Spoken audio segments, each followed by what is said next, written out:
I'm like, criticism, being rejected, being laughed at, people making sly comments, people saying no, people ignoring you, people leaving shitty remarks. I'm like, that is the cost of entry to winning. That's the price you have to pay, and you're either willing to pay it or you're not. Why do you think that is? Do you think people are just afraid of kind of putting themselves out there? They're afraid of rejection? Is it because we've been sold this lie that you can just sit there online and do, make money just from posting content? Like, what do you think's behind that? When you get into them DMs, when you start having real conversations, when you start making real offers, when you start really getting in there, you've got to face rejection head on. You've got to face the prospect of being told to fuck off. Whereas social media, you can do a really shit post, and even a shit post on social media will get 15, 20 likes. Yes. And it is that dopamine thing as well. And I'm like, well, that's nice. How many leads did it get? How many inquiries did it get? How many people commented asking for more information? How many people commented asking for the hand raiser? But I also think it's a bit of a two-way street. I think you do have to do both. This is the cost of entry, and you're either willing to pay it or you're willing to stay where you're at. There's no way around it, I don't think. Lean into the criticism, lean into the rejection, lean into the uncertainty, lean into the fear, lean into all of that shit, because that's the only way you're going to get to that other side. And if you're not willing to pay the price, that's fine, but you don't get into the fucking theme park. Welcome back to the Freedom Kickstarter podcast. So today's guest is someone who I've followed for years. He's a very shy and retiring chap, so he might have to coax him out of his shell. We have 2 times UK Master Coach of the Year. He's a best-selling author. He's a dad. He's a husband. Owns multiple businesses. He is not the bootcamp king anymore. We have Mr. Paul Mort. So Paul, welcome along to the show. Well, hi guys. I'm feeling particularly shy and nervous today. I just hope that I can add some value to people's lives. We've got a safe space here, Paul. So you are. Is this a non-judgment space? It's a non-judgmental space. Wow. Yes. Okay. Well, some people are already thinking I'm a bit of a prick. So let's get down to it, Mike. I'm excited to be here. Thank you for having me on. I haven't done a podcast for ages. Actually, I've been on a bit of a podcast hiatus. So I'm buzzing to be back on. I'm buzzing to see if we can get cancelled today or not. Love it. Well, I appreciate you re-popping your podcast cherry for us. My pleasure. I'm born again. Born again. So I thought we'd kick off with something I heard you say on another podcast, which was that people expect Champions League results for Sunday League effort. So what do you mean by that? Well, first of all, I can't remember saying that. I say a lot of stuff. And I tend to say it very fast. So it's easy to forget. But that came around. I mean, you can look at any area of your life. But the main area of life is when someone's saying they're doing everything, they're getting crickets, they're not getting any leads, they're not making any more money. And then my first question is always like, okay, well, what's everything? And they tell me, and I'm like, dude, that is not even close to everything. That is bare fucking minimum. There's the first fuck. That is bare minimum. And they're telling me that, well, I send 1 email a week, and sometimes I send 2, but I'm seeing the people unsubscribing, and I put wigs on and make reels that I hope are funny. And I'm like, how many leads do you have? How many followers you have? And they tell me, I'm like, when was the last time you messaged them personally? And they'll be like, well, I don't. I just post things on the internet and hope that people swim into me net. I'm like, that's not enough these days anymore. You got to face the rejection head on. And I've already said this on multiple podcasts before. Sometimes the concept of working smarter and not harder is true. But I think for most people, it's probably an income level, or when you hit a time level or an income level where you're actually working smarter is the answer. But for most people, they actually do need to do more. Why do you think that is? Do you think people are just afraid of kind of putting themselves out there? They're afraid of rejection? Is it because we've been sold this lie that you can just sit there online and do, make money just from posting content? Like, what do you think's behind that? I think you used to be able to do that. You used to be able to send a couple of emails, people would click a link and buy. Yeah. You used to be able to, I remember the days when you could post links in your post. You didn't have to hide it in the fucking comments. Do you know what I mean? Like you didn't have to say comment and I'll send you the link. Yeah. You didn't have to do that. Yeah. But then obviously all the social media platforms started getting smart and want you to pay the tax. If you're going to sell here, bro, you got to pay me some tax. So partly you used to be able to get away with it. Partly, I don't know whether people have been sold the dream.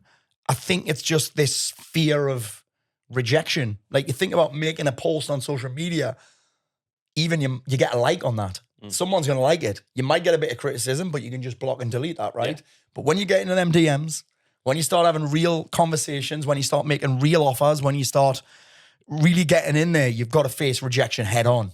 You've got to face the prospect of being told to fuck off. I think even when it comes to email marketing, like my list now is about 20,000. The average email gets maybe 3 responses. Whereas social media, you can do a really shit post. And even a shit post on social media will get 15, 20 likes. Yes. And it is that dopamine thing as well. And even I get it sometimes. I'm like, oh, haven't done my social content today. I'll just post something because then I'll get engagement. Yes. And then you're like, you know, I'll use a cliche example. Jeff Bezos is not sitting there thinking, what should I post on social media today to get likes? He's going out there and he's actually making deals. And I think a lot of people forget that and they get caught up in this whole like, oh, need engagement, need content, need likes, need dopamine. It's a self-fulfilling cycle. And I can get stuck into that trap as well because I have a social media team and their report to me will be, this got this many likes, this had this much reach. And I'm like, well, that's nice. Yeah. How many leads did it get? How many inquiries did it get? How many people commented asking for more information? How many people commented asking for the hand raiser? But I also think it's a bit of a two-way street. I think you do have to do both. You have to jump on. If people want engagement, I have to ask for engagement. Yeah. So and the mad part is, I like making funny reels. I like saying mashed potato shite and people kicking off. Do you know what I mean? But I think you've got to get the balance right of useful stuff. And for me, it's funny stuff. Not really controversial stuff, funny stuff and useful stuff. But I think it's really easy to get caught on those numbers of likes and follows. And like you said, dopamine. I'm jumping again here, but you mentioned email there. Email is sometimes like throwing something into the abyss and getting nothing back.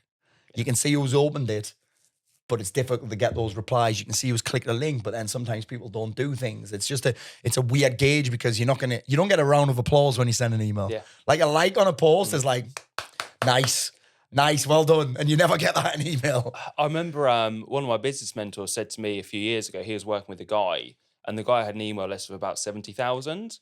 And the mentor was like, why are you not emailing that list more often? He said, because I don't get anything back. He said, and it feels like I'm standing in front of 70,000 people being ignored. I was like, fuck, that's pretty powerful. And that would feel pretty shitty, to be honest. It would be if that's the way you look at it. But you think about that, the same happens on social media. 5% of people ever see your post, but you never look at that. Because the number that sometimes the biggest number in your email is the number of unsubscribes. Yeah. But you can't see that on socials either. No one really looks at how many people have unfollowed them. Well, I don't. Yeah. But not many people look at that. And they never worry about making too many posts. But people worry about sending too many emails. Like, what the fuck are you on about, man? It's a crazy thing. I knew we'd end up talking about email here. How do you help people get over that fear? Because I'm guessing that's probably a big thing with people who come to you. I kind of don't work with those type of people anymore. I'm like, we're beyond that now. Yeah. Like, my perfect client is cash rich. We're time poor. Yeah. That's where we're at right now. They're time poor. We get a few guys that want to come in and grow their business and they're at a level that they can't get beyond income-wise. But most of the guys I'm working with right now, I've kind of evolved my client base from people that just want more money to like they want more money without sacrificing more time. So I'm partly beyond that, but then part of me is like, just don't be a fucking pussy, man. What's more important to you, not getting criticised or putting clothes on your kid's back? Yeah. Like, do you know what I mean? I've just kind of evolved beyond that. Stop being a fucking wimp.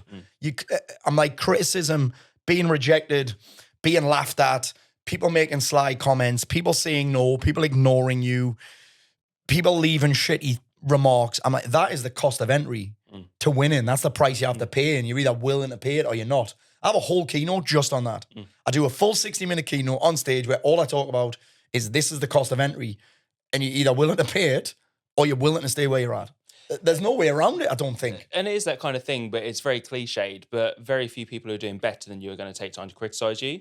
And that's why I love when you do your stuff about, you call out the trolls and you post the screenshots and all that kind of thing. My content would be rubbish if I didn't have that. It's all the most popular stuff.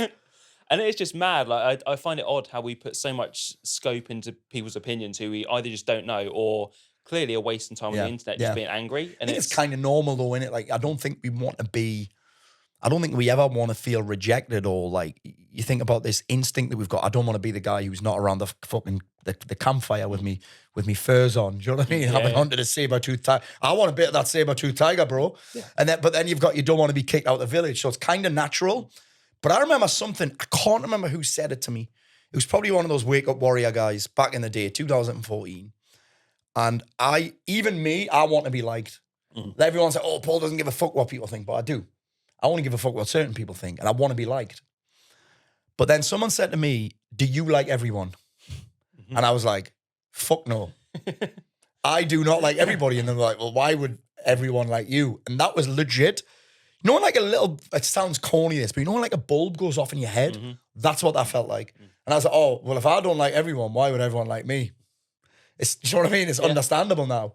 Yeah, 100%. It's that whole, I think Seth Godin had the idea of like the worst thing to be is vanilla ice cream. He uses the analogy Yeah, if you want to shit. be like chili pecan ice cream because no, Oh, I'm like Monster Munch. Yeah. Pickled onion Monster Munch with gravy on it. Yeah. Because I'm Northern. Yeah. And Northern boys love gravy. Yeah, I was aware of that. So you mentioned also coaching clients as well, Yeah. and the kind of people you want to attract. Yeah. What's your process with people? And I understand there'll be multiple levels of this. And in a way, Throw shit at the wall. I'm trying to pinch some free coaching here. Yeah. What do you do when someone first comes to you and says, "Paul, I need help with my business and my life"? Yeah, so I mean, we have multiple ways to do this. So my whole model for a long time, Mike, was the old Ascension model, the old Russell Brunson model, where we'd get people in a lower ticket, we'll ascend them through to 90 days, and then we'd get them into a year-long program. But then I just found that was fucking exhausting, tiring. You know what launches are like, man. So I felt like I was constantly launching. It was very profitable for me, but I was like, how the fuck can I keep this up for longer? And then I heard the concept of, again, I can't remember who said it, but there's just certain periods of your life where someone says something, it pops off and it just resonates with you so much. And it was this concept of having the till ring every day. When you do launches, the till doesn't ring every day. Yeah. The till rings in peaks and troughs. And that's not that predictable. It's not that great for cash flow. When you're an impulsive spender, it's not that great either. And my wife came into the business. She likes predictability. She likes certainty. I'm fine with uncertainty and unpredictability. She was not in on this new tonic investment. She said, you can take your own money. That's not our money. Put that in, you'll never see it again because your two mates are idiots. Legit. She thinks they're idiots. She legit said, you can put that money into there. I'm not involved with that. I was like, okay. So she's risk averse, which is great. But then this concept of the till ringing every day, I'm like, well, I can't do that with this Ascension model. Really, there might be a way to figure it out. So I was like, okay, I'm going to create this. There's one way to get in with me, and that's the only way. So that meant that I couldn't rely so much on urgency, because when someone can buy every day, guess what they do? Then buy no days. Yeah. They just there's no urgency on it. There's no deadline. So it just became a little bit harder. So then it meant that I relied on webinars a lot. I mean, holy shit, mate! I made my first million in 2014, I made my first million in this business in 2019, 2020. And I did that without a sales team, without setters, without closers, without any sales calls. And then it got a little bit harder because the market became more, in 2020, online stuff kind of started blowing up and everyone wanted to be an online coach now. So it just became harder. The market became tougher. And that plus, the fact that I didn't want to do the Ascension model anymore, I want to have the till, I brought in a sales team. So our whole process is someone asks, we ask them questions, we get them on a sales call, my sales team closes them. That tends to be the way that it works. And again, we just keep evolving that. What I've realized now is, and this is only this year, is that why people like Ascension is there was a toe dip. You could dip that toe in. Taking someone from $0 to $4,000, which is the minimum investment to work with me, is quite difficult, especially with the numbers that I want to do. Like I want big numbers without sacrificing my lifestyle. So it's a big jump. So what I've started doing recently is I did a 2-day business summit. So people come in for 2 days. And actually, you know Taki Moore? Yeah. So I work with Taki Moore's team. It's fucking expensive, but they have a model that they call salesless, which is without a sales team. Now, I'm not getting rid of my sales teams. It's working. And he just has this concept of bingers or buyers.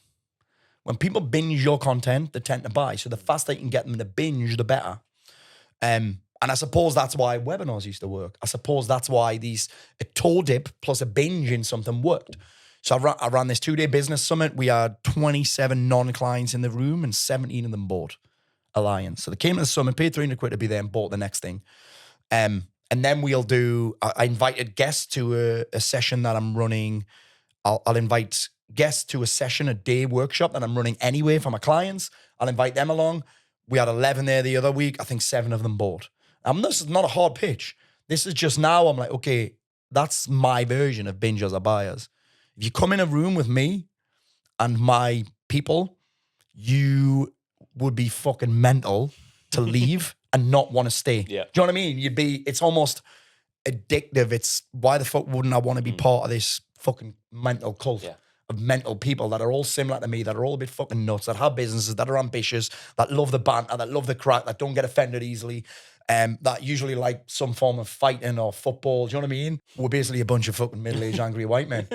Yeah, Gary Neville's the patron. They would have a field day with that. You won't have a field day. Yeah, so I don't know whether I've gone the long way around this. So my process is, the hardest part, Mike, is actually getting people to ask for help. People don't like asking, particularly the type of guys that I work with, because when you do well in business, you kind of become the king of your peer group. Because most men, all their mates aren't self-employed. Most of the blokes that I work with, they're self-employed. Usually they hire the mates, call them subcontractors, but pay them cash in hand. There's no contract. So this is a lot of the shit that happens with me is, and these guys don't want to ask for help. So I have to do, I think they'd be, it's old school lead magnet. So I'd get people to, I mean, obviously we're running ads to things and saying, do you want this free training? Do you want this free ebook? Do you want this free mini course? But even on socials now, we call it like a two-step or a hand raiser, where I'm like, I dropped one yesterday, it went apeshit. I said, I put this thing together. It's usually just a Google document, Mike. I put this Google document together on, what was it yesterday? On how I review my quarter.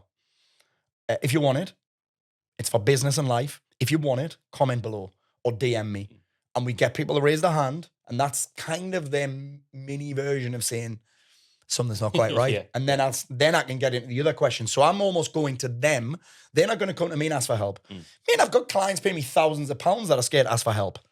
They've already paid. Do you know what I mean? They've already paid and they won't ask. So people that follow me, especially men that are doing well in business, but the rest of their life's a bit shit, they're scared to ask for help. So my version of this is just going, do you need my help? Sometimes that's just messaging a new follower, Mike. Sometimes I go, thanks for the follow. If you need anything, drop me a DM. I've got loads of stuff that could help. That's it. It's interesting, kind of the whole get them in the room and sort of binge in a short time period concept. Because I think, I don't know if you noticed this, but kind of I felt we had all the lockdowns and stuff.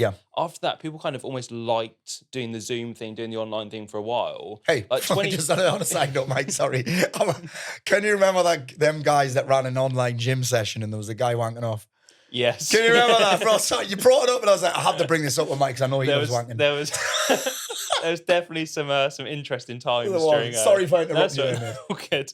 But I think I noticed like 2023, people started going back to wanting in-person stuff. I was sort of at some events recently over in the States, and like the appetite for doing in-person stuff and the buying rate in that room as well. And I'm not talking about the whole, this is supposed to be 50K and it was 10K. Now it's only $1,000 and run to the back of the room. Like there was no underhand stuff like that. It was literally just like, you spent 3 days with me. Here's this thing I'm doing. Do you want to sign up for a year? That's all I do. And the guy had like a 25% close rate in this room on a. And there might be a little deal if you sign up today. That's all. If you sign up today, I'll throw this in. Yeah, but I think people like want that connection, especially as guys as well. Like I'm part of a guys only mastermind, just a small one. Like 10 of us meet sort of once a quarter. Like is that thing of, and the phrase gets thrown around. It's quite amusing, but almost like a safe space where you can go. Actually, I'm doing well, but I don't have mates who I can talk to about this. I don't want to burden a partner. All of that kind of stuff. Do you find that actually that's working really well, getting people in that room? Man. Yeah, it's great, man. And it's mad. In 2021, man, 1,200 people came to see me do a fucking talk in a theatre. That's fucking mad to me. It's mad to me. And mate, do you know what's crazy? I say this to the guys all the time. So we run 16 live events a year for free as part of the program. So we run 12 at each. I've got one running now, which is mad to me. As someone with a personal brand business, I would say, having things run at my HQ, there's 35 clients there today without me even there. That's quite mind-blowing to me. I've got businesses that are hands-off completely. I've got the hotel. But having events run without me there is another level for me. And I say all the time, so we have 12 at HQ and then I do 4 in different places. So we did one at Leicester last month. Leicester, I always do them at football stadiums. I stole that off FMA, Ben Davis and that. I stole that off them. Obviously, the boys are into footy. We have a bit of crack. The next one's in Marbella, funnily enough, in December. And these events cost me a lot of fucking money, and I don't really need to do them. There's not many people in my space who do what I do who run more than 2 events a year. But I do it because I've built a program that I would fucking love to buy. I would love to buy my program, and I love, going to live events because I'm out of my environment. I have to focus. I am terrible at consuming online content, dude. I've run online courses. We have a hybrid. I'm terrible at consuming it. I have to literally, so I'm on Taki's program. This is mental. I pay Taki 40 grand a year. I've never spoke to him. Because the calls on Taki's program are at midnight. I am not doing that. They even said, Paul, we don't want you coming to us with the excuse of, I'm not in Australia. So that actually wouldn't sell to me. I'm like, dude, I'm fucking in. Just tell me what to do. So every Tuesday morning, I have to have an hour in my schedule where I literally, and I don't even work Tuesdays, so literally this is all I do. Tuesday between 10 and 11 before I go to jiu-jitsu, have to watch Attacky training because I'm terrible at consuming content. But these in-person workshops cost me a fortune. I probably don't have to do them, but I love going to live events, like I say, out my environment, meeting people, being around people, shooting the shit. But I also love running them because I love being the center of attention. I also think too many people are afraid to do stuff they can't put an exact metric on. Like the number of people you talk to and they go, what's your ROI on that? It's like, I don't know. But I had a fucking great time. Yeah, it's like I had a great, and we know, Mike, that this is one of the things we track.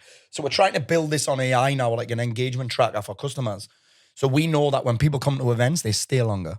The people that start disengaging and stop coming to events, I'm like, they're not going to renew. Yeah. I want people to stay in my this is mental, and I probably shouldn't say this, but I actually think this is a bullshit saying in the coaching industry. I want clients to stay with me forever. Yeah.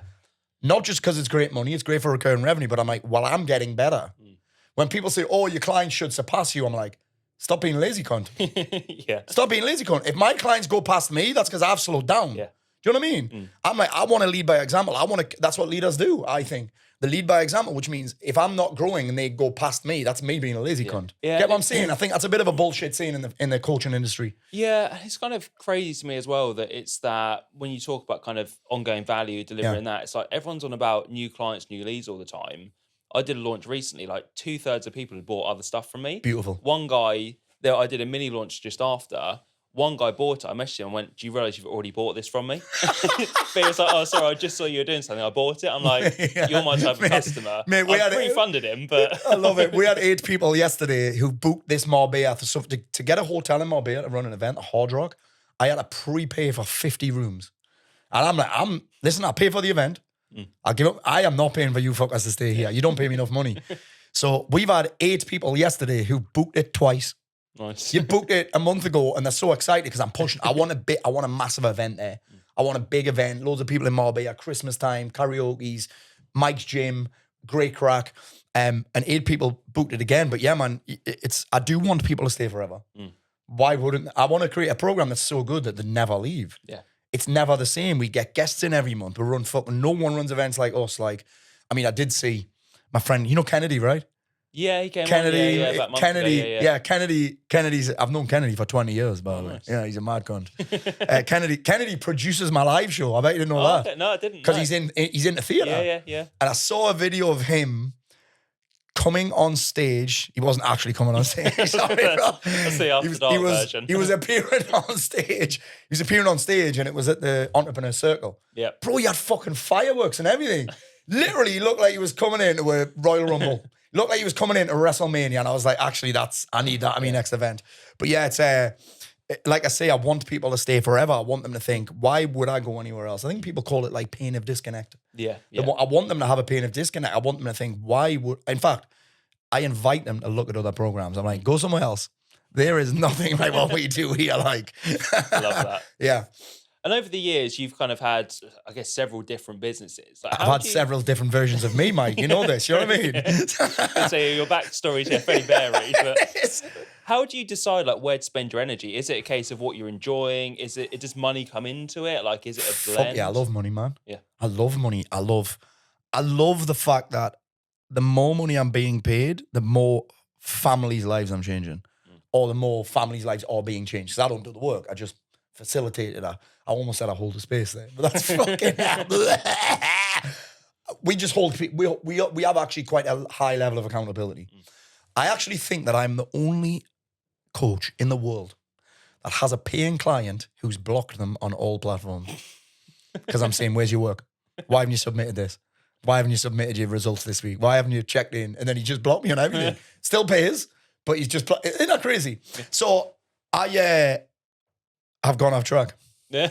What did you ask me? How do you like divide your time time and engine? How do you decide what to go after? So money's important to me because I like doing nice things. I like taking my kids to places that I never went to. I like traveling. I love not having to look at the price on things. I like having a nice car. I like having a nice house. I like going to football and boxing and UFC all over the world. I like doing that. But I have already done the thing where I have sacrificed my energy, happiness, and spunk, for want of a better word, for money. So there's this playoff between I want to get paid very well for doing shit that I love. I mean, how cool is that? I mean, that's ultimately How the dream, cool is isn't it, that? right? Like, Yeah, how cool is yeah. that? I'm getting paid for doing shit that I love. And I think we lose sight of that because I'll often have, be working with a client and think, oh, they're a bit of a pain in the arse, whatever. And then you're like, hold on, I'm sitting in a coffee shop like in Austin the other month and I'm getting paid more than I used to earn a month as a PT to write a couple of emails. Yeah. Like, And I bet the worst part was the travel, right? Yeah, yeah. Funny enough, I don't like traveling on my own. So I don't know if you've noticed this, but when I go to events, I often just take my kids. My kids have met some fucking mega people and they don't care. Yeah. Holy shit, they've met Tyson Fury, they know Chris, they've met Bartlett, they've met all these people that are speaker. Gary Vee they've met, didn't give a shit. Yeah. Right? Didn't give a shit. But I heard this, and it was funny enough from a friend, the comedian Chris Ramsey, has a shit podcast. He said to me, the way because they have to travel a lot, comedians, man. So they're on stage for like 45 minutes to an hour, and they're traveling sometimes 6-7 hours. Yeah. Do you know what I mean? My friend Russell Kane's about to go to Canada on tour, which is wild. And Chris said to me, he said, I see it like this. I get paid for the travel, and I do the comedy for free. How cool is that? Because you would. Yeah. I've done loads of stand-up for free. Do you know what I mean? I have. I've done loads of stand-up for free. Yeah. So now I see it. Okay, when I'm doing a Zoom call, I want loads of people on there because I'm legit. This is how I say it. I'm putting on a fucking show here. I'm not putting on a training session or a mass. I'm putting on a fucking show because I feel like I've discovered that actually I like being the center of attention. I'm a showman. So actually some of the shit, I'm like, well, I'm getting paid for the stuff that I don't particularly like doing, which actually now, Mike, isn't much. I'm convinced that I could make way more money if I was willing to do shit that I don't like. But right now, I'm not. I'm okay with that. I do all right. Do you know what I mean? I think the thing with that is it's as long as you're okay to acknowledge that, right? I've said to myself, like, I could make more money, but I hate doing sales calls. I'm not going to do a sales call. I don't want like private clients who pay an X amount of money. I'm perfectly happy doing what I do, mostly laptop based. And I've come to terms with the fact that, okay, there's probably a revenue ceiling on that. Yes. And that's totally fine. I'm the same with hiring coaches. I don't want coaches working for me, which means that I've got to maybe accept that maybe I have to work a little bit harder. Maybe I fucking hell, I have a lot of time off. Maybe my profit goes down a little bit. Maybe I have a business that I can't sell. I have. This is why I'm investing in New Tonic. This is why I'm investing in. This is why I've got a hotel. This is why I'm investing in TRT companies. That's why we're actually looking at buying a gym. Nice. Hands off, no work. I'm not interested in that shit. But going in as a partner on a gym where I'm completely hands off. So you're not going back to the am I fuck? Absolutely fucking am I fuck? But that's why I'm making it. Everyone's like, why are you doing this? I'm like, because I want to retire and I don't want me lifestyle to be. I could retire now, but I don't want me lifestyle to change. I'm not willing to be frugal. But to be fair, I get bored as fuck. My kids are like, Dad, are you serious? You will not retire. Here's my next idea. I want to start daytime stand-up comedy. Okay. Yeah. Do you know you got daytime clubbing? Well, I love comedy, and I started stand up last year, and I love it. But it's always late at night, always on a fucking weekend, and it's always miles away. Yeah. And I'm like, I'm not willing to do that. I love doing, but then I'm like, I wonder if I could start daytime stand up, so it's not late, and people can come and have a laugh during the day as well. Is that right? You know what I mean? I'd be down for that because I'm a 9 o'clock bedtime person. So I'm so bad. I'm pathetic. It's embarrassing now, considering I used to be a party boy. You know what I mean? But yeah, I do have a business, and I'm very aware that I can't sell it. There's nothing I can sell. Again, another saying that I heard 2 years ago was, the more valuable you are to your business, the less valuable your business is. That triggered the fucking life out of me. Yeah. But it had me start making different moves, smarter investments, being a little bit smart, not saving. Yeah. I hate that term, saving, boring, shit, point. Again, I'm not doing that. I'm going to invest so my money works for me. But yeah, I am aware that I could make more money doing more shit that I hate. I work more hours, but I'm kind of just not willing to. And like you said, I could probably be leaner. Yeah. You know what I mean? But there's certain things I'm not willing to do. And I think a lot of people need to accept that. I'm like, I asked the question 2 weeks ago at this quarterly event. I said, guys, let's set one goal this quarter that when you get to the end of the year, you'd think that goal that hit that quarter was the best one I hit this year. Amazing. It would blow your mind if you hit it. And I said, would you take, and I almost said 10,000. I said, would you bet £1,000 right now that you'll do the work? If it's a no, it's the wrong fucking goal. Yeah. And that's okay. Yeah. So I'm okay with, again, mate, you know me, my battle with getting in shape, man. You started that journey, right? And it's been a lifelong battle to get in shape for me. And once I realized that actually I'm not willing to do what's required, it changed for me, because then I started asking, what am I willing to do? And what that means is I haven't got an optimal result. My strategy isn't the optimal strategy. It's not the best way. It's not the fastest way. And I might never get to where I want to be, but I'll get somewhere near. And it might take fucking ages, and it has. But I'm okay with that. And I think the same is true for business. No, it's almost like that. So again, it's a bit of a fucking icky, sickly word, which is self-awareness. I'm aware now of what I'm willing to do and what I'm not willing to do, what I'm willing to sacrifice and I'm not willing to sacrifice. I'm not willing to sacrifice anything. Yeah, it's a bit like I look back at when I did natural bodybuilding, and aside from the fact I looked like I just stepped out of a prisoner of war camp because I was so skinny, I think like... Is that when you used to wear the striped pajamas? I had the hair for it as well back in the day, the buzz cut. I just think I hated being hungry. I'm just not willing to be hungry anymore. Like that's a pain that I'm not willing to go through. Yeah. So again, like it's quite nice. It's quite I found it, and I can't pinpoint an exact moment, but I was like, there's a lot of relief in that. Yeah. There's a lot of relief in that. When I was like, I don't want to sell my business. Yeah. I haven't got anything I can sell. If I wanted to sell it, I'd have to have loads of coaches. I would have to not tell the taxman. I would have to tell the taxman everything. Do you know what I mean? I'm not willing to do that. I didn't get into business to be a manager. Yeah, I look at it, I'm like, I just don't care enough about numbers. Like, I honestly couldn't tell you my profit from the last And there's quarter other ways or whatever to make the money, man. Yeah. There's other ways to make it as well. Yeah, it's like I came to that decision. Like, funnily, I thought I'd always been good at like investing and using my money. And then when I met my girlfriend a couple of years ago, she's an investment manager. Oh, shit, really? She looked at what I was doing. She's like, you're a fucking idiot. She's like, all you do is you save money and you live within your means. She's like, it's not growing. And actually, since doing that, it's given me so much more certainty of like, actually, this business can be me. Yes. It can be just, I do the coaching, I do the emails, I do the writing. I don't need a team. I mean, think about that, Mike, right? And the E-Myth is partly responsible for this. Why would I start a business and then delegate the thing that I love doing the most? Yeah. It's fucking, I'm saying it. Yeah. That's retarded to me. It is. It is. I'm like, hang on, I'm going to start a business. Most people start a business because they love the thing. And then the books like the E-Myth say, hey, stop doing that thing you love and count toilet rolls and do cash flow forecasts. No, mate, I don't want to do that because I've done it. I've done it where I was like, do you know what? I'm gonna manage the team. I'm gonna run the team. I'm gonna spend most of my week in meetings. And then I said, do you know what? I've said that I don't know the moments where all this changed for me. It's probably in 2020. Do you know John DeMartini?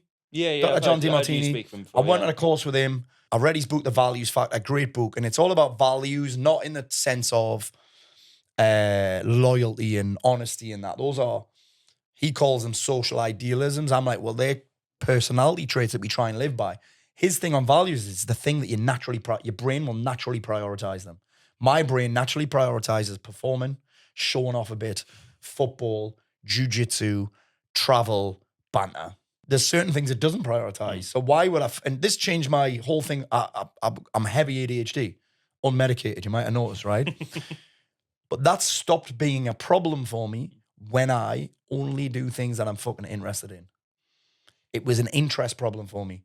So my life transformed when I realized, actually, what if I just stopped trying to force myself to do things that I have no interest in? It transformed dramatically because now I get paid for doing shit that I love. And I might get paid a little bit less, but I'm okay with that. And I find it odd when you speak to people who are non-business owners and they'll say, oh, you could do that yourself.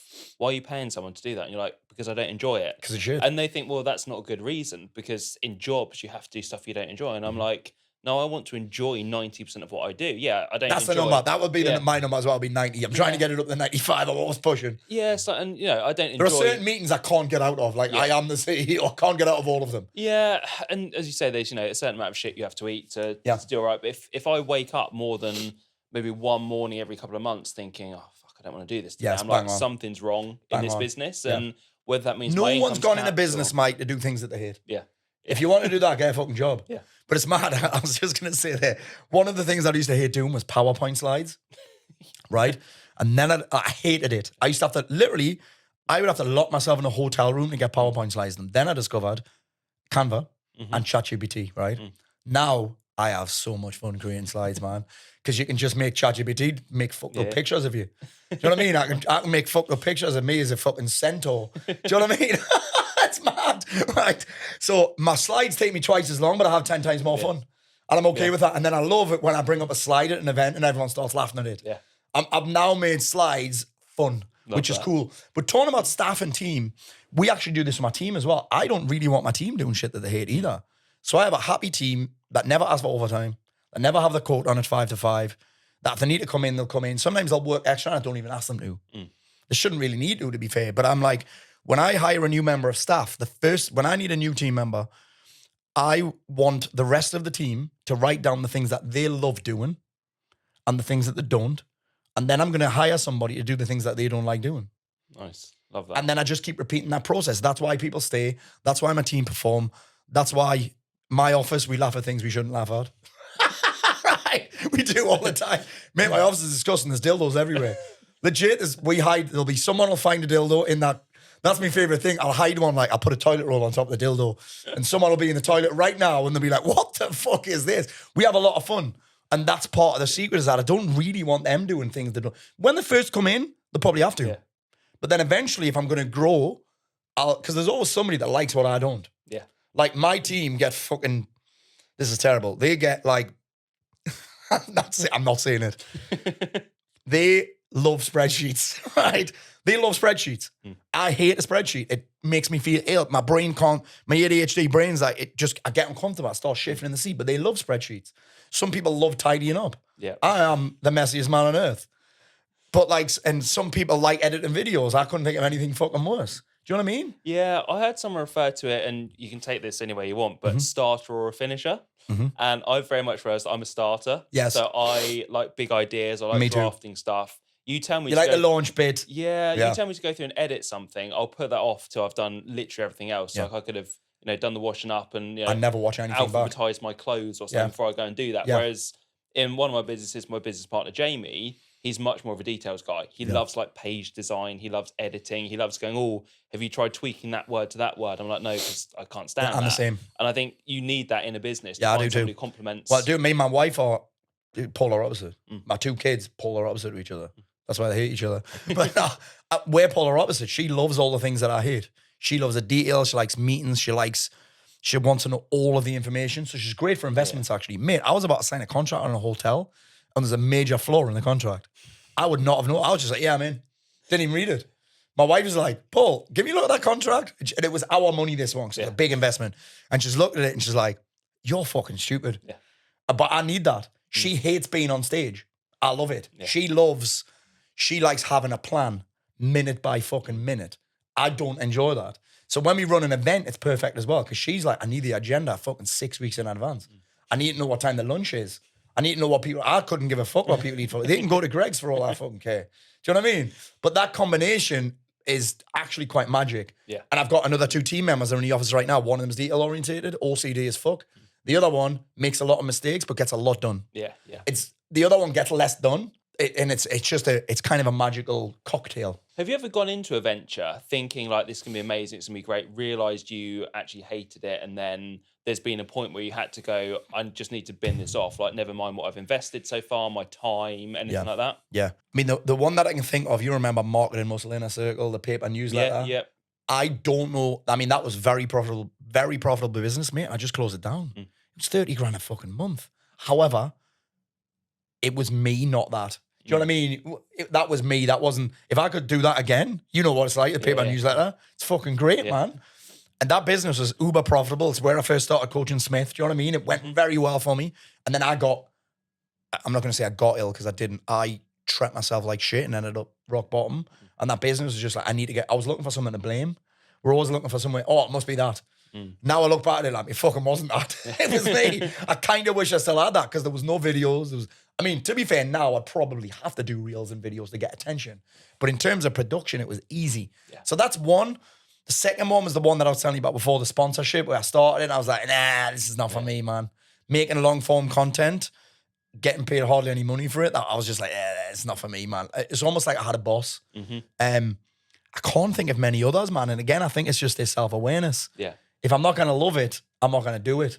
And I'll bin things off early. Actually, the most one that I did, maybe 2019, I was still running these 90-day transformations. And I was running out of, do you know what, Christmas is a weird time in it. Because people will be like, what do they say all the time? Oh, wait until Christmas is out of the way, then I'll sign up. And they never fucking do, right? Yeah. So I was in this spot where there was only 8 weeks left of the year. And then I was like, well, I can't do anything here. How the fuck am I going to get paid? So I started this like sprint and I made it half the amount of time. So it's like, fuck, we'll do 6 weeks. And then people can't wait until January, May. It was a fucking disaster. I didn't set it up right. I thought, well, it's just half the amount of time. And it was just a disaster. And then I didn't run it again, ever. Now, it doesn't mean that I never will. but it was just the wrong type of people because the price point was wrong. They were hard. You know what it's like. People pay for coal and expect gold. I got the price point wrong. I got the time wrong. I got the delivery wrong. I was delivering it at the same time I was doing other things. I was just like, I'm never doing this again. I possibly will though, because there's lessons to be learned. I was just about to say, I think it's lessons, isn't it? Like I remember back in the day, years ago, releasing a fat loss ebook before Christmas. Yeah. And I was like, oh, here's how you can lose fat over Christmas, you know, still eat your Christmas dinner. And you're like, no one gives a shit. Like, no one is wanting to do that. No. But you learn that valuable lesson, right? Yeah. And then sometimes you test other stuff that people say shouldn't work, and it does work. And so I think you actually need to kind of put yourself out there. Now, mate, I don't think I'd ever do that. My team will go, Paul, you thought about this? I'm like, no, I'd hate that. Yeah. As soon as I'm not hate that. I'm not doing that. Yeah. All the time. Paul, you thought about it? I'm not doing it. Yeah. And the great thing about having a team, though, there's sometimes people, you don't have to. I need to be reminded of this, Mike. Until 2019, there was just me. Now we have a team of like 11. Yeah. I mean, they're all in different places. Some of them are self-employed. Some of them are commission. Some of them are in fucking India. So I've got a guy who's in Egypt. And these are all on my team. But I still am in the mentality that I have to do everything. I still have to catch myself. When I plan every week, there is a, what is it? When is it need done by? Next to every task, there's a who. Who can help? Who can do it for me? Who can start it? Who needs to finish it? Who needs to know it needs done? It's one of the first questions that I ever ask is who can take some, because I learned this from, do you know Dan Martell? Yes, yeah. Dan, he's an investor in Tonic, which I didn't know until last week. So Dan he's wrote a book called How to Buy Back Your Time. It's incredible. And he has a saying which is 80% done by somebody else is 100% awesome. I would never say that. I'd say 100% fucking wicked. Yeah. It's 100% mint. But it's true that. So again, I won't dive into things. I'll just say I won't like doing that. And they'll be like, well, what if we did this part? And all you have to do is turn up and talk. I'm in. Paul run a new event. Even my wife will go, well, I'll do the slides. I'm like, okay, you do the rough part. I'll put the rude pictures in. And I'll be, oh yeah, I'm in. Fuck it. If they sort out the bits that I don't like doing, I'll only do the bits I like doing. And again, it's probably a bit of a, I'm not going to say privilege because that indicates that I haven't worked for it, I think. But I'm in a position where I can turn things down that I don't want to do. And if I'm like, that's going to take more time in my schedule, I'm not doing it. Yeah. And I suppose I've created bound. Like if it's on a weekend, you can offer me 10 grand to come and speak. If Sunderland are playing, I'm not coming. Legit. But if it's in the city where Sunderland are playing, if it's in like, I remember speaking at an event, it was in Birmingham. I said, mate, I don't work weekends, but if you get me 2 tickets for Birmingham versus Sunderland, I'm in. And you don't have to pay me. It's how much I value the thing more. Yeah. So yeah, I suppose I've created these solid boundaries about what I am willing to do. Because I think when you say yes to one thing, you're saying no to multiple other things. Do you think, you mentioned kind of the dark period you had, do you think maybe not having boundaries was a factor in that and kind of combined with chasing money above perhaps other things? A little bit. It was mainly down to the booze that I was drinking and the cocaine I was sniffing and how I was spending my time. And isolating myself was probably one of the biggest challenges because I got into this whole thing of, I hate people. You hear that all the time from the guys who post Tommy Shelby, quotes with Tommy Shelby on them. Do you know the middle-aged white man? Neville's mates. But you do, I hate people. People are this, people are cunts, people are idiots. There's idiots everywhere.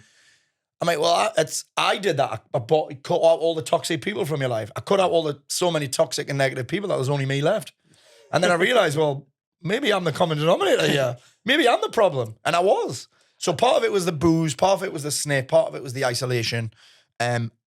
But it's one of the best things that's ever happened to me, man. I don't know if you've ever seen the meme. There's a series of books by an author that it's like surrounded by idiots, surrounded by narcissists, surrounded by psychopaths. There's a meme. Oh, that's the same. That gets all the books and goes, sometimes you think that you might be the problem.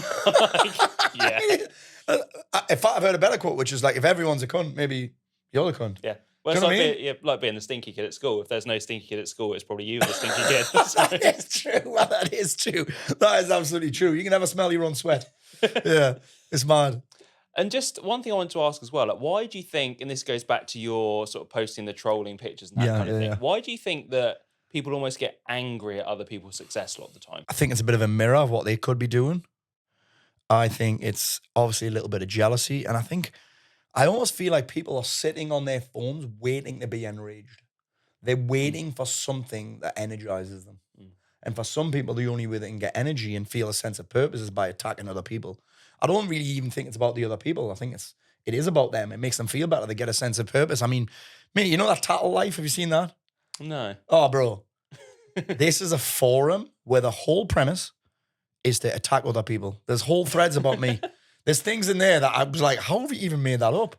You're making things up about me that I'm like, that is incredible. I've had to stop going on. In fact, there was a period in my life where I'm like, I'm not even going to put attention on that because people will believe some of these things that, I mean, obviously bigger influencers get it even better, but there's a big couple, I can't remember the names, but they found out who the owner of that platform was. It's literally a forum where people are under fake names, like Reddit, right? Fake names, just attacking people, like they're talking shit about people's children and that.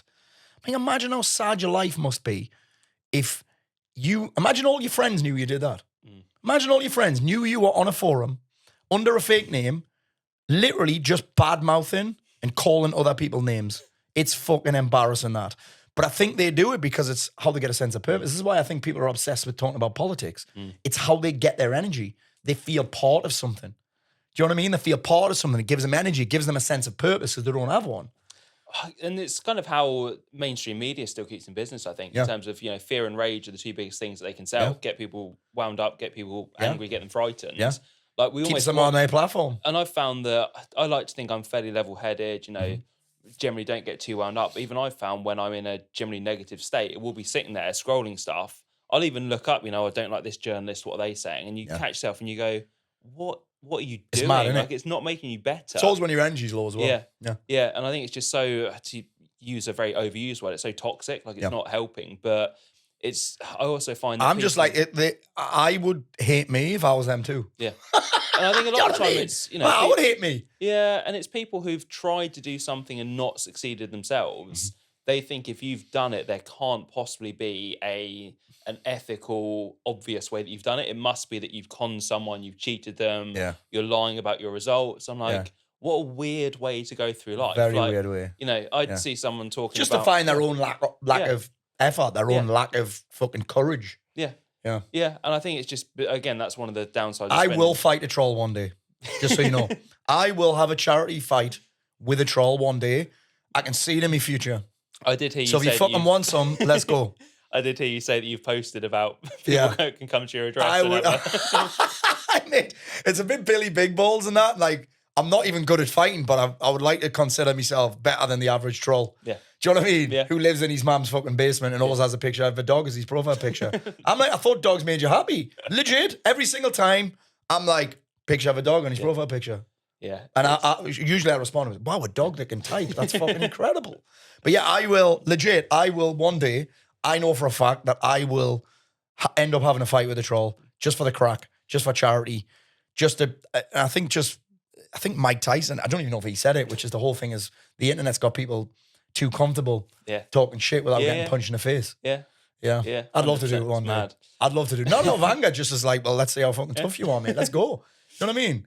Yeah. And I love watching those videos where MMA fighters invite trolls to the gym. Yeah. And they just get fucking smoked. Yeah.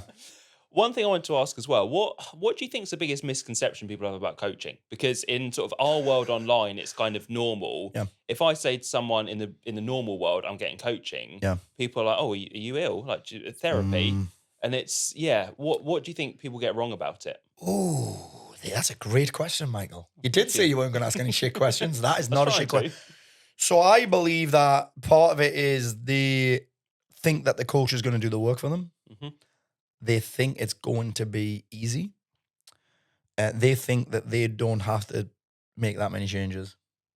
That's the biggest thing. I mean, I had a call this week with 25 new enrollees, people that came in the last few weeks.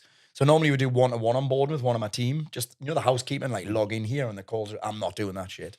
So this time I was like, let's do a group on board. No housekeeping, just here's what I expect. Here's what you can expect from me. Here's how to fuck it up, right? Here's how to fuck it up. Here's how you can fail. Here's my guarantee. All that kind of stuff. And I was like, the number one excuse I get from people is time. They think they're not going to have to put time in. You've come in a program to get better, but you're too busy. Come on, man. So actually, this is really weird and such a basic thing to say. What should I start with? I'm like, get fucking organized. Yeah. Get organized. So the first 3 months with me, I call it fast cash. I want you to pay for your entire year. If you haven't paid up front, I want you to pay for that entire year within the first 3 months. So I'm like, here's how we get your first 5 clients. Funny enough, none of it is putting wigs on and making funny meals. You know what I mean? None of it's that. None of it is recipe books. None of it's recipe videos. I mean, obviously, we don't have many of those people, but none of it's that. It's like, message people who you've worked with before, message people who you work with now, message people who are further up the trust ladder. You were talking about before, when you're like, if I look at the old concept of people buy from you when they know you, like you, and trust you, most people are trying to get people that don't know them to give them money. Yeah. They spend most of their time trying to make invisible people visible. You know what I mean? Trying to sell to strangers. I'm like, bro, there's people that are way further up the ladder. Yeah. You know the ones that comment on all your videos? You know the ones that watch your story? Those are some of the best clients you'll ever get. People that watch your stories. Yeah. Never say anything, Yeah. but they're fucking peeping through your window, seeing if you're having a wank. Yes. Those are some of the best ones. So yeah, the first 3 months we do that, but I'm like, there's no point me teaching you any of this until you get fucking organized. It blows my mind how unorganized the average business person is. Yeah. No fucking schedule, no calendar. And I hate being organized. I don't like it. I don't like doing it. But I'm like, that's one of the cost of entries. Chris Ramsey saw my schedule, went to the UFC in London. I was on my phone and I opened up Google Calendar and he was like, what the fuck is that? Because mine's all color coded and shit, right? It's like family stuff, BJJ stuff, business, like big rocks in your business, things that make money, things that you've got to do because you've already been paid, just different colors and that. And I was like, mate, this is how I have to, this is the level that it takes for me to live the life that I want to live. I've got to be organized. Because when I'm organized, I can't blame time. People that blame time can never tell me where it's gone, and they can never tell me where it's going. Yeah. I think busyness is a feeling.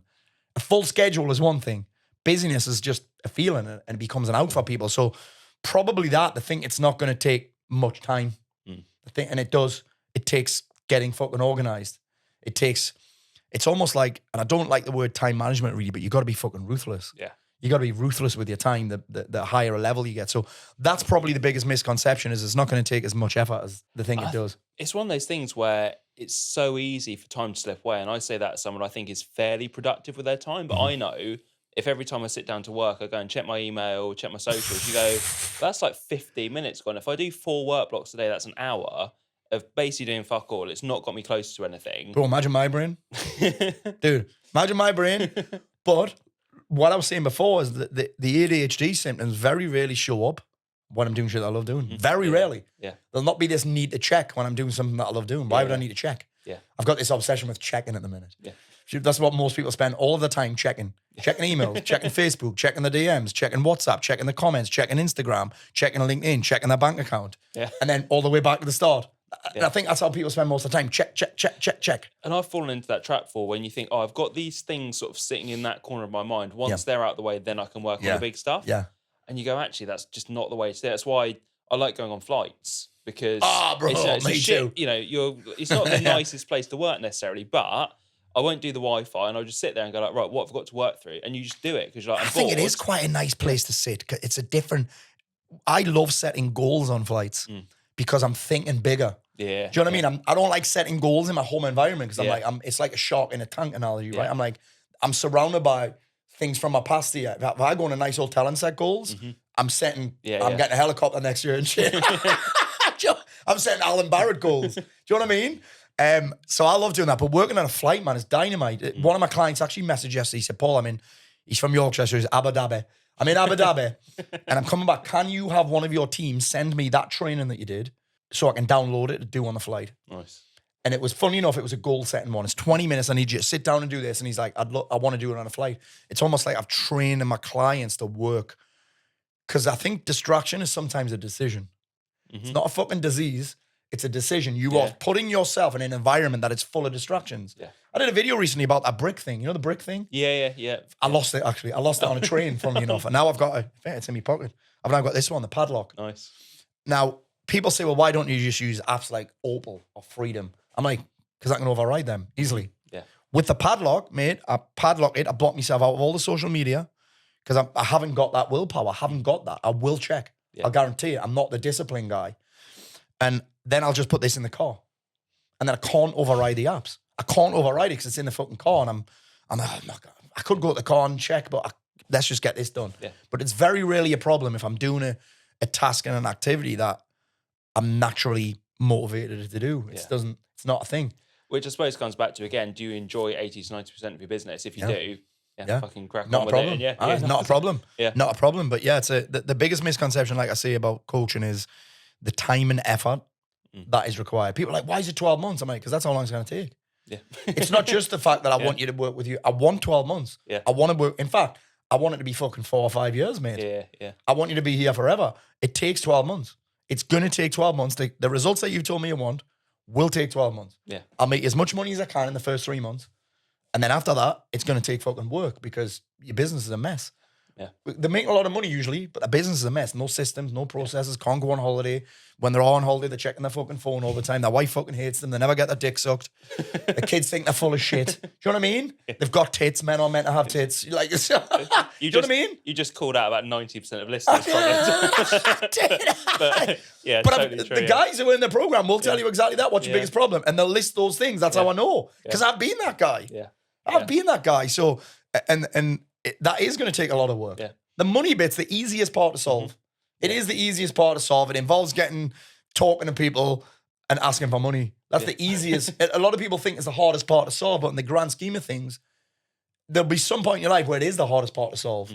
And then you'll get to a point where I'm like, actually, that's the easiest. There's way bigger problems than this. Do you know what I mean? A business is easy until you have staff. Yeah, love that. Do you know what I mean? Yeah. It's until you bring in a team, business is fairly fucking easy. Because all you have to focus on is selling. Yeah. To be fair, my opinion of that is probably skewed the same as yours because we're fucking good at it. You know what I mean? This is why I can take risks. I'll tell you what, that 90-day program was a 400 grand a year program. Not all profit, but very profitable. And I said to my wife, I'm shutting it down. She's like, you what? I said, I'm shutting it down. She said, before I said, I hate it. Yeah. But then she was like, okay, because she trusts me because I know how to sell. Yeah. Do you know what I mean? And I think that skill there, my kids are very good at it, selling. They'll ask great questions and they'll go, and I go, once you've got that skill, I think you can do whatever you want.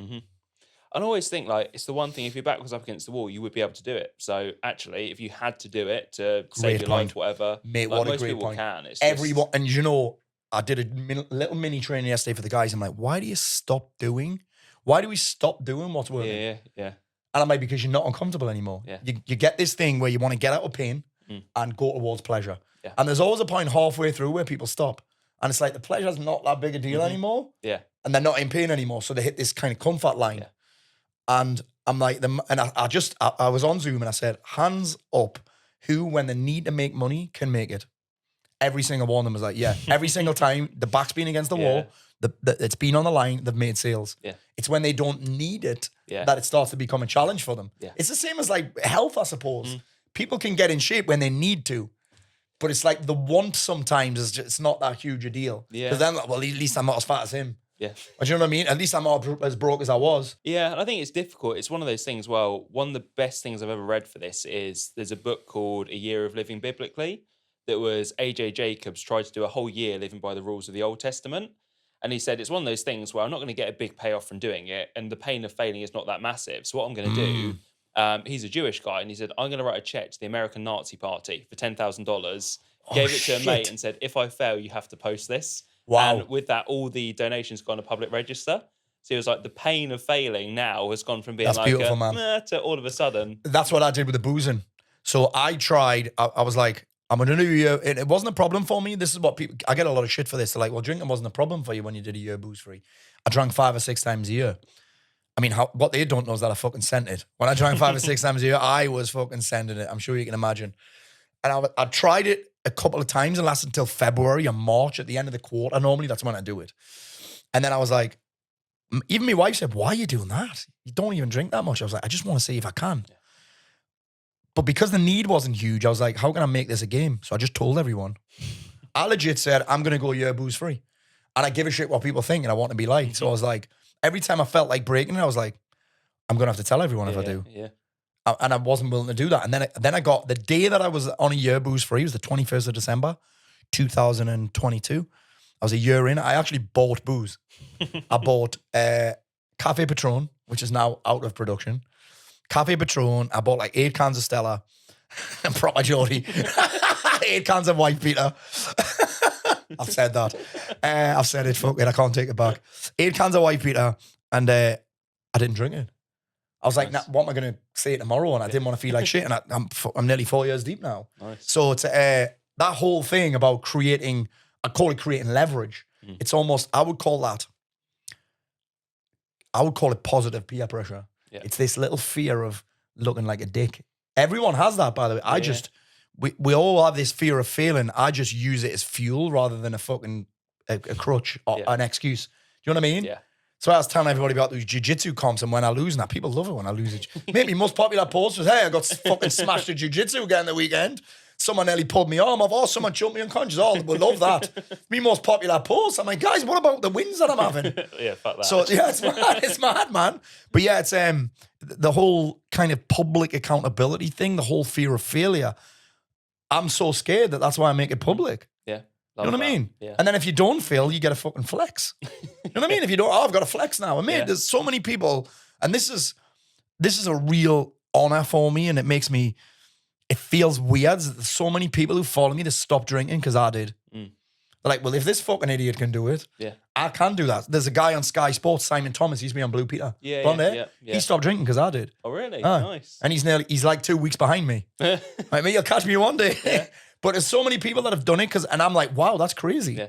And I don't even think about it. Plus, I get loads of shit when I talk about it, by the way. Man, why are you giving me abuse? Oh, well, you're rubbing it in for us those drinkers. I'm like, I'm not rubbing anything in. I am legit just sharing something that I'm not doing. Yeah. How can you be triggered by something I'm not doing? Yeah. Because it makes me suicidal. Why? How can you hate me for that? Fucking grow up, man. Yeah, I get the same with ultra running in terms of, people just start doing it. I'm like, I'm really sorry that I've introduced you to this hobby that takes up, 9 hours a week and separates you from your family and has you in horrible conditions. But hey, Mike, I've got a question for you. Why do you like ultra running? I don't actually enjoy the act of running that much, weirdly, but I get a massive sense of satisfaction from it. Yeah. So it's just knowing you're doing something that most people won't do is the... Yeah. It's pretty mad that. It's mad that, because again, I used to... This would have probably... And I've said this on a few podcasts. There's a lot of things that I do that in the past I would have took the piss out of. Mainly because I couldn't do them. You get that with running. People taking the piss out of runners because they can't do it. You know what I mean? Yeah, I think it's interesting. I've been that immature fucking guy before. Do you know what I mean? But the ultra running thing. But I just think it's mad that some people love things that other people hate. Yeah, well, I heard you mention about sort of cold plunge as well. And I used to do the whole thing of, take the piss out of cold plunge. And you go, actually, it's just because I don't like the cold. And I'm just too much of a wimp to do that. So, but if other people do it and benefit from it, crack on. Like, it's fair mad. play. It seems to have died off a bit, that trend, doesn't it? Yeah. Or at least posting photos and videos of yourself doing it. I was never really into that bit. I just did it. No, I do it maybe twice a week now. I love the budget version where people just fill up a big recycling bin with water and just get in it. Mate, I'll see guys saying they're doing ice baths. I'm like, there's no fucking ice in it, mate. Well, it's cold. I'm like, well, it's not an ice bath, though, is it? It's a tub of cold water, mate. Yeah. Love it. Yeah. Anyway, well, I'll go for the quick fire 5 in a minute. Oh, let's go. But first of all, if people want to reach out to you, where's the best place to go? Where can they find you? Well, we're going to talk about social media in a second because Mike has pre-warned me on this. Probably Instagram. I have a lot of fun. Instagram's my favorite platform now. It's not my most profitable platform, but I have a lot of fun on there. I feel like you can have a bit of banter on there and have a bit of crack and share a bit of your background. So Instagram, at Paul Mort Official. Perfect. I'll drop a link for that. I was going to say I've got a blue tick, but everyone has now, haven't they? I had one before you had to pay for it. Nice. They no claim to fame. Yeah. Awesome. So quick fire 5. First one, if you could gift any business or marketing book to someone, what would it be and why? Or mindset book? Oh, now you fucked it, Mike. Mindset book, Loving What Is by Byron Katie. By a fucking country mile. Get the audio version, it's even better. This book, out of every book that I've ever read, had the biggest impact and I've read a lot of books. I'll probably never read another one again, by the way. I just get ChatGPT to do it. ChatGPT's so good, I'll go like, I feel like I'm crushing authors again. I am one. Hey, don't read my book, just ask ChatGPT about it. But I'll go, tell me like the top 10 things I need to know for this book for my business. And then tell me 10 things that I should do for my business because it knows me. Nice. That's what I love doing. But that one there, and I'd probably throw in The Values Factor by Dr. John. That changed my life as well. Martin book, the one that had the biggest impact on me, that changed the way that I do business, the way that I do it, is probably Expert Secrets by Brunson. Yeah. Very simple book. Okay. The concept of the Epiphany Bridge and all that kind of stuff, the hero's journey. And I did a lot of marketing books back in the day.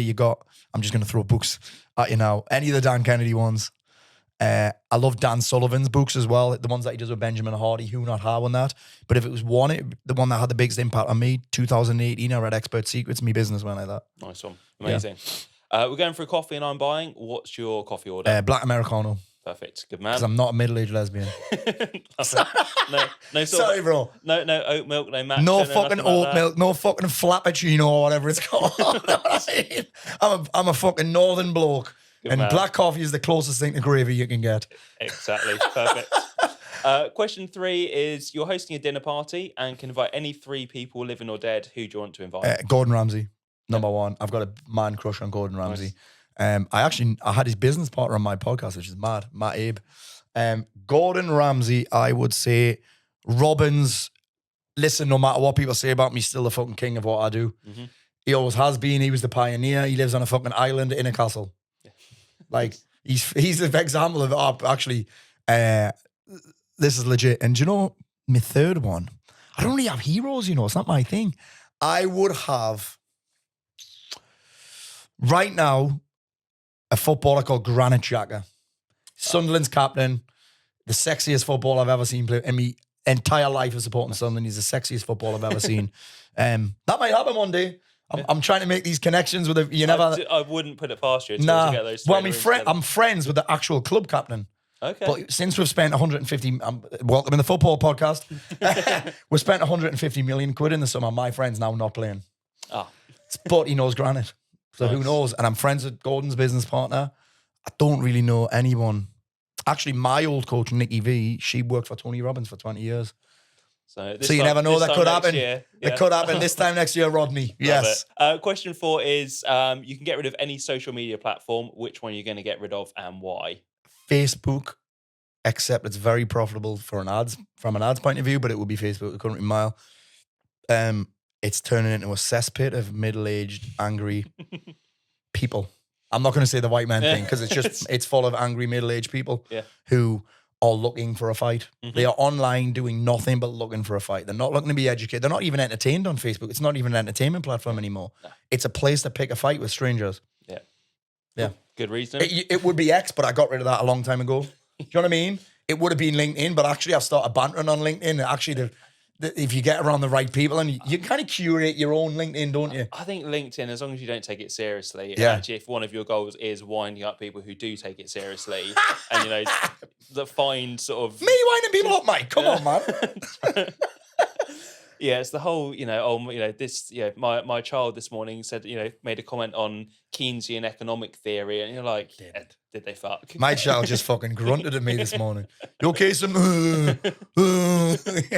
Yeah, so right now it'll be Facebook because it's kind of Twitter for people my mum's age. Yeah. Twitter for twats. Nice. Twitter for people that need to write longer sentences. If someone wants to get to where you are right now, what advice would you give them? Lean into the criticism, lean into the rejection, lean into the uncertainty, lean into the fear, lean into the sly comments, lean into all of that shit, because that's the only way you're going to get to that other side of what Joe Dispenza calls the river of change. Nice. You got to fucking step into the river. You got to be willing to fucking drown. You got to be willing to have people push you under.